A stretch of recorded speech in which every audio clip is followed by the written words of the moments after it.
Lee Van Cleef, born Clarence Leroy.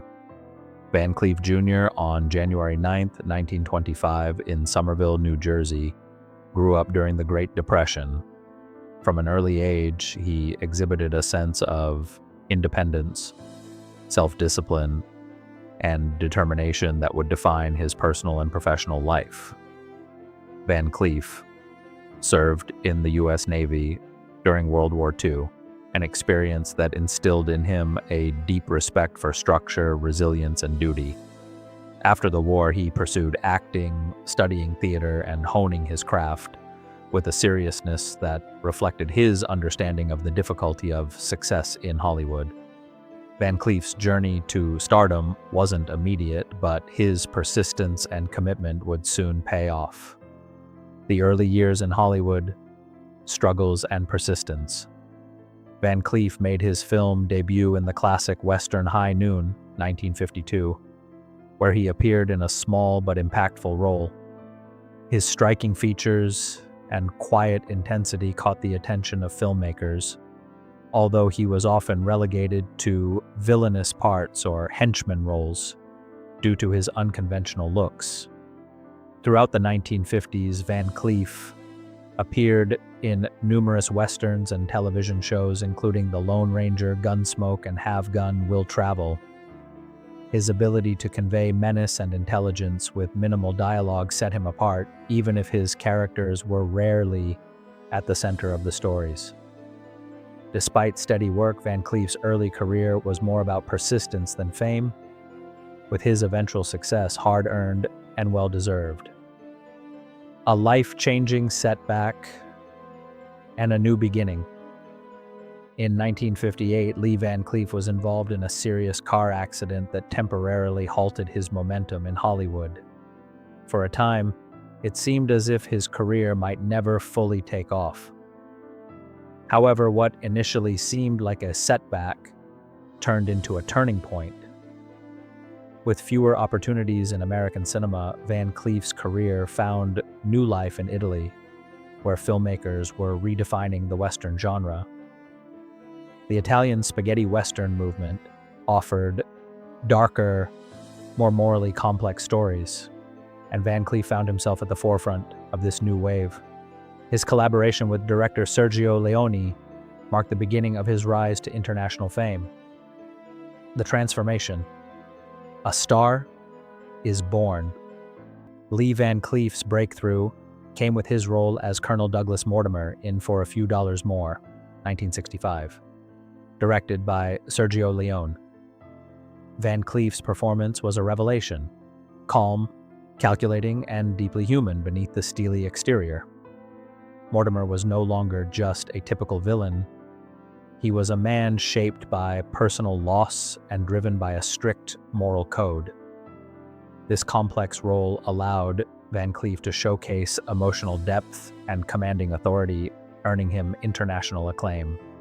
His subsequent roles in The Good, the Bad, and the Ugly, 1966, Day of Anger, 1967, and The Big Gun Down, 1966, further cemented his status as one of the defining actors of the spaghetti Western genre. The power of restraint. Lee Van Cleef's impact. What set Lee Van Cleef apart from his contemporaries was his ability to convey strength through restraint. He often played characters who operated in the gray areas between justice and revenge, shaped more by experience and survival than by clear-cut notions of good and evil. Van Cleef's performances felt authentic, largely because he didn't overplay violence or heroism. Instead, he brought depth to his characters with minimal dialogue, using posture, expression, and timing to communicate more than words ever could. Audiences resonated with his portrayals of complex, morally ambiguous men who were both dangerous and deeply human. A second marriage and new beginnings. In 1960, as his career began to regain momentum, Lee Van Cleef married Joan Margery Draw, a union that came during a transitional period for him both personally and professionally. By this time, Van Cleef was beginning to find more substantial roles, although his international recognition had yet to reach its peak. Draw stood by him during the difficult years of rebuilding his career, which included steady work in television and film, often playing villains or morally ambiguous characters. However, their marriage, like his first, faced challenges due to long separations and the consuming nature of his work. The couple divorced in 1974, just as Van Cleef's fame began to rise in Europe due to his groundbreaking work with Sergio Leone.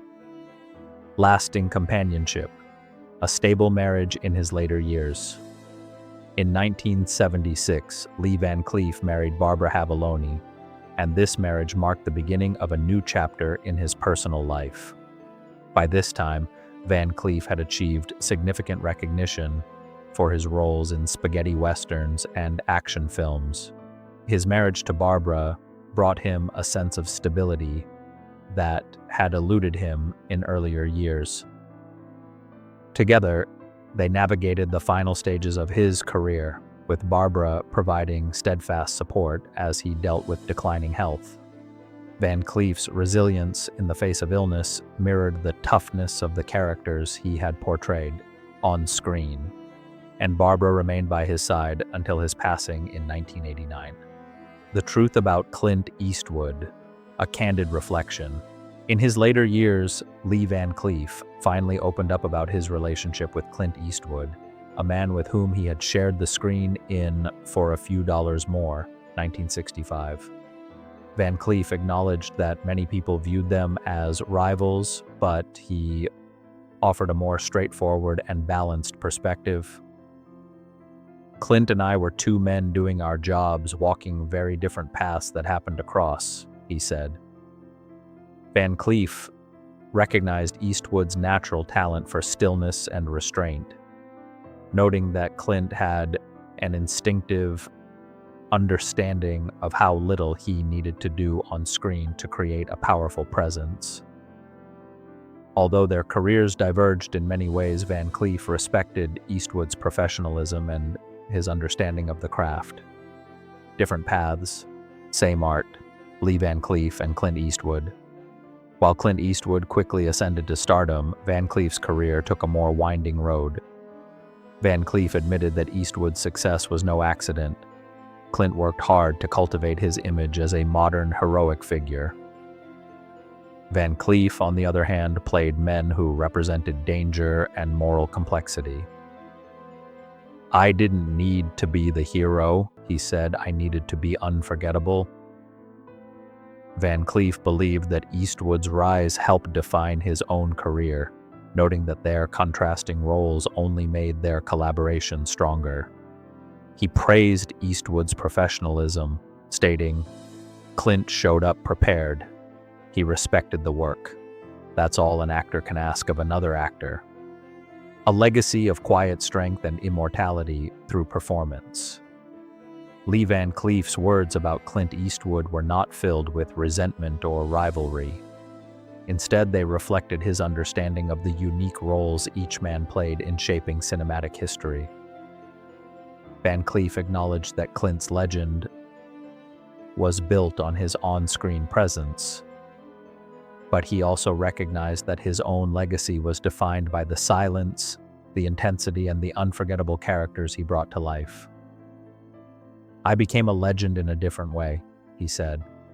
"People remember my eyes, my walk, my silence. That's a kind of immortality, too." Van Cleef's legacy lives on through his iconic roles, and he remains a towering figure in classic cinema. Endurance in the face of adversity, Lee Van Cleef's final years. Despite the physical challenges he faced in his later years, Lee Van Cleef continued to work relentlessly, refusing to let illness stand in the way of his craft. In the 1980s, as his health began to decline, he had a pacemaker implanted to help regulate his heart condition. Even as his health deteriorated, Van Cleef's performances remained as sharp and commanding as ever. His resilience and determination to continue acting even in the face of serious illness, reflected the same tough, unyielding spirit that defined his on-screen characters. Van Cleef's ability to continue working until his death in 1989, despite his declining health, is a testament to his dedication and passion for his craft. A quiet death and an enduring legacy, Lee Van Cleef passed away on December 16, 1989, after collapsing from a heart attack in his home in Oxnard, California. Though his later years were marked by illness, Van Cleef never surrendered his devotion to the screen.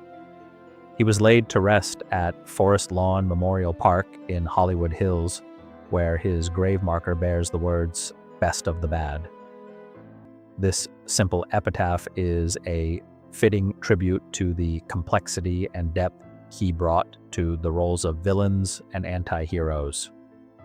Lee Van Cleef's legacy endures as one of the most compelling and unforgettable actors in classic cinema.